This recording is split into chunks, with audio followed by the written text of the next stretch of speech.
Hello সবাইকে, কেমন আছো তোমরা? আশা করছি খুব ভালো আছো। তো আগের ভিডিওতে তোমাদের সাথে শেয়ার করেছিলাম আমি যে নেকলেসটা বানাচ্ছি তার যে লকেটটা আছে সেটা মোল্ডেড ক্লে দিয়ে বানিয়েছিলাম খুব ইজিভাবে। তো তার জন্যই একটা ইয়াররিংস বানাচ্ছি আজকে। কিন্তু যে মোটিভে আর কি বানিয়েছিলাম ফুল লতা পাতা এগুলো দিয়ে, তো ইয়াররিংসটা তার একদম অপোজিট করব। আমি একই রকমের করতে চাইছি না, একটু অন্য রকমের করব যাতে লকেটটা ছাড়াও আমি ইয়াররিংসটা ক্যারি করতে পারি।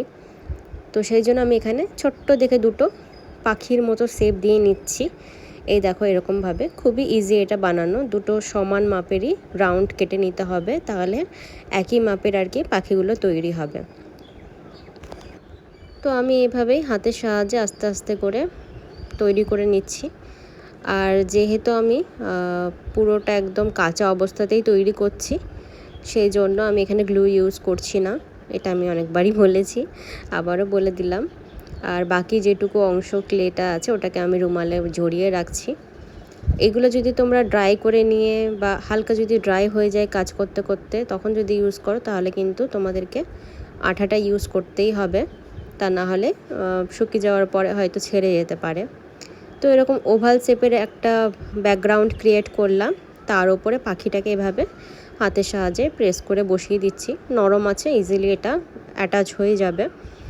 এরকমভাবে দুটোকে বসিয়ে দিলাম। মনে হচ্ছে হাতের মধ্যে সেটে যাচ্ছে মোল্ডেড ক্লেটা, তখন একটু করে পাউডার ইউজ করতে হবে। তো সেই জন্য আমি এখানে পাউডার নিয়েও কিছুটা বসেছি। তো এটার উপরে ডিজাইনটা একটু ট্যাড়াব্যাকা হয়ে গেছিলো তুলেছিলাম বলে, সেই জন্য আবার এটাকে ঠিক করে দিলাম। আর একটু করে পাউডার আমি তলাতে আর কি লাগিয়ে নিচ্ছি, যাতে শুকিয়ে যাওয়ার পর প্লাস্টিকটা থেকে ইজিলি রিমুভ হয়ে যায়। আর অবশ্যই কিন্তু প্লাস্টিকের ওপর রেখেই করবে কাজটা, তা না হলে টেবিল খুব নোংরা হয়ে যায় এবং শুকিয়ে যাওয়ার পর আর উঠতে চায় না তখন। এইভাবে আমি টুল দিয়ে উপরের দিকটায় ফুটো করে দিলাম, যাতে ইয়াররিংসের হুকটা আটকাতে পারি আমি। এরপর চোখের দিকটাতে হালকা করে এরকমভাবে প্রেস করে দিলাম। দুটোকে সমান রেখেই করতে হবে, নাহলে চোখটা এদিক ওদিক উঁচু নিচু হয়ে যেতে পারে। দেখতেই পাচ্ছ, আবার একটু পাউডার দিয়ে আমি রাখছি, কারণ বারবার সেটেই যাচ্ছিলো।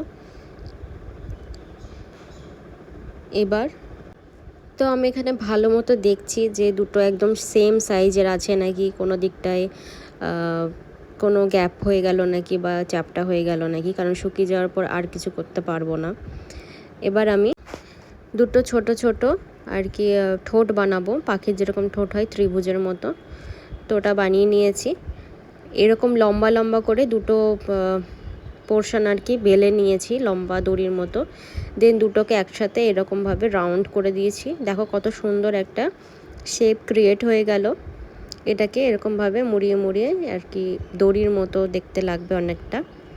এটাকে চারিদিকে আমি এরকমভাবে মুড়িয়ে দিব, যাতে দেখতে একটু ইউনিক টাইপের ডিজাইনটা লাগে। আর যেহেতু এটা নরম আছে, ক্লেটা এখনও শুকায়নি, ইজিলি শুকিয়ে যাবে। এরকমভাবে আঙুল দিয়ে একটু হালকা করে চেপে চেপে দেব। সেম একইভাবেই আমি পরেরটাতেও করে নেব।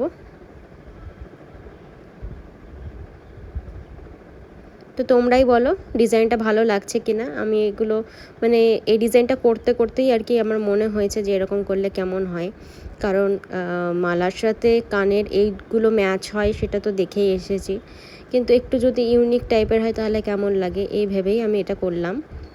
আর পাখির ডানার দিকটাই এরকমভাবে ক্লেটাকে সরু করে দিয়ে দিয়েছি। এইভাবে হাতের সাহায্যে বেলে নিয়ে সরু করে নিয়ে এরকম রাউন্ডের মতো করে দিয়েছি, যাতে দেখতে একটু ভালো লাগে, ফিনিশিংটা আর কি যাতে ভালো আসে সেই জন্যই।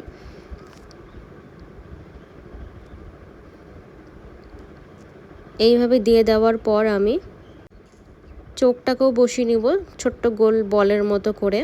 তো ওটা আমি রেকর্ড করতে ভুলে গেছিলাম। তো যাই হোক, এটা শুকিয়ে যাওয়ার পর একদম শক্ত হয়ে গেছে। এই যে শুকিয়ে যাওয়ার পরের ঘটনা এটা দেখাচ্ছি, একদম ড্রাই হয়ে গেছে এবং শক্ত পাথরের মতো হয়ে গেছে। এটাকে রং করব।